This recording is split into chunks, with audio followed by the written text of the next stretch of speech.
Hello, Louse on the Road subscribers and followers. Well, there are a ton of advantages with our new homemade camper on our truck camper that we didn't have in the past with our pop-up.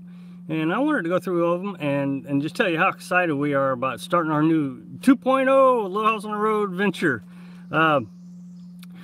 With the pop-up camper, it would take us three and a half hours to break down a campsite. So we would have to, get up at 8 o'clock in the morning and, at least have our coffee finished by 8 o'clock and immediately start breaking down. And by the time, you got out of there, it was 11 o'clock. The day's mostly gone. So then you get a few hours of travel time, then you would have to stop. So that means you really didn't get a lot of distance between your last campsite and your next campsite. So we're really looking forward to being able to just break this down in a little while. I think the hardest thing that's going to be able to break down is the shower tent. And boy, that shouldn't take any longer than 20 minutes. The truck is always going to be in a ready condition where we can just up and leave. So very excited about that. Don't have to run the generator. Okay, let me explain. In the mornings when we were in the pop-up camper, we would have to run the generator for 3 hours before we could leave to go do anything. To charge the batteries. If we'd have left before the batteries were charged and we'd have got back, the batteries would have been drained and the refrigerator wouldn't have been running. So it would have, well, with the truck camper, the way we got it wired up, right to the battery. And we have two batteries, a deep cell and then the regular truck battery. And so we could literally get up in the morning, start the truck, and off we go. And the truck would be charging the battery. So we can get up at 6 o'clock in the morning. In the National Forest, you can't even start the generator until 6. So we could get up at 5. It doesn't matter. This is going to really open up sightseeing opportunities for us. Easier to fix. And I'm not going to spend a lot of time on that. I built this camper, so everything's relatively easy. I mean, it's 2x4s, 2x2s, and Luan material. So it's going to be a ton easier to repair. Hey, thanks, Trey. I appreciate it very much. Can everybody give this is for the coffee or soft drinks? Wow, thank you so very much. Everybody give a shout out to Trey. Thank you. One of the things, I guess old age is kicking in. After I would run the generator, I have to manually switch from the generator to the inverter. A lot of newer campers will do that automatically for you, but I have to manually do it. And so I just told you that when we go sightseeing, I'd have to wait till the generator shut off and then we could go. Well, a lot of times I would leave and I forget to switch over from the generator to the inverter so the camper would charge the rest of the time.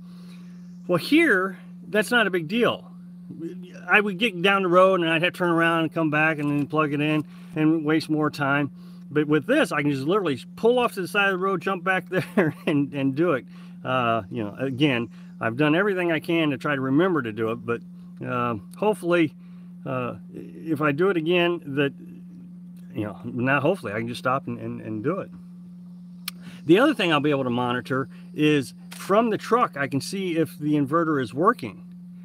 Because I'll be able to see my voltage ramp up on my voltmeter. So somebody pointed out, a lot of folks have suggested that we should have gotten a van.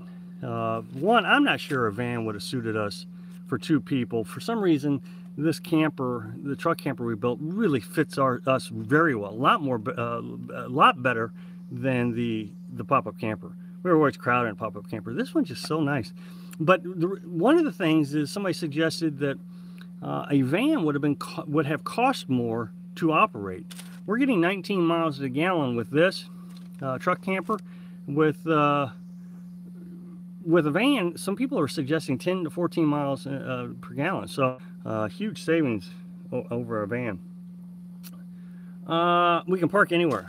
This is going to be really exciting. If we can drive until we get tired and just pull off at a rest stop.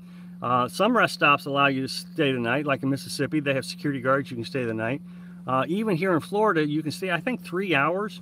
So we'd be able to stop off in a rest area, get some sleep, and then continue on down the road after 3 hours here in Florida. So, you know, we could even pull over in Missouri. I know for a fact you can pull over on the exit ramps and you can sleep there. So this is just going to open up so many opportunities. We're so excited. Can't wait to get started. Of course, we're testing out the camper, and that's why we're parked here for 2 weeks. We want to make sure it works. But this one's going to sound silly, but it's very, very, very important. We get up in the morning, no matter where we're at, we can make coffee. It's very important. Coming down from Missouri, it was December 15th. We were coming down from Missouri to Florida, and we had to stop in Mississippi. It got down to 23 degrees that night, and we were sleeping in the cab of the truck because we couldn't pop up the camper at a rest area. So we slept in the cab of the truck, very cold. Well, in this, we're going to be able to turn on the heater, sleep through the night, and then get up in the morning and make coffee. This is just a big deal. We were not in a hurry. Get up, make the coffee, drink some coffee, get back in the truck, and carry on. Not going to be uncomfortable, not going to be tired when we wake up. Oh, it's going to be...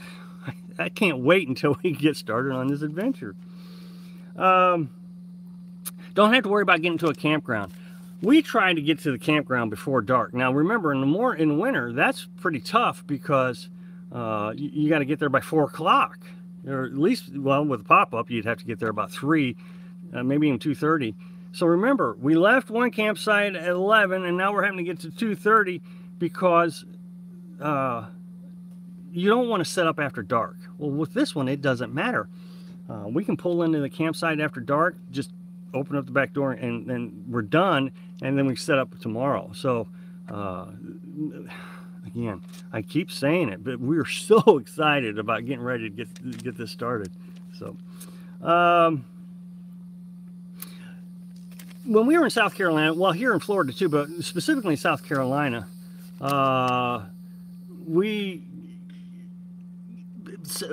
people parked right on top of us. And it was so bad in South Carolina that we could not walk in between our camper and the front end of their truck. They parked right behind us. And so the only option we had was to move literally the other side of the campground. It was, you know, 150 feet, maybe. So we had to move the pop-up. Well, what we ended up doing was sliding in the front slide, the bunk in, and then we just hooked up with the top still up. And it rocked, and it was a bad idea. We would have never done it again. And that's why we didn't do it in Florida. But with this, you just pick up and move. I mean, it's going to take all 30 seconds. So, again, so excited. So, anyway, thanks for watching. Be sure to subscribe. Click like if you like the video, and happy travels.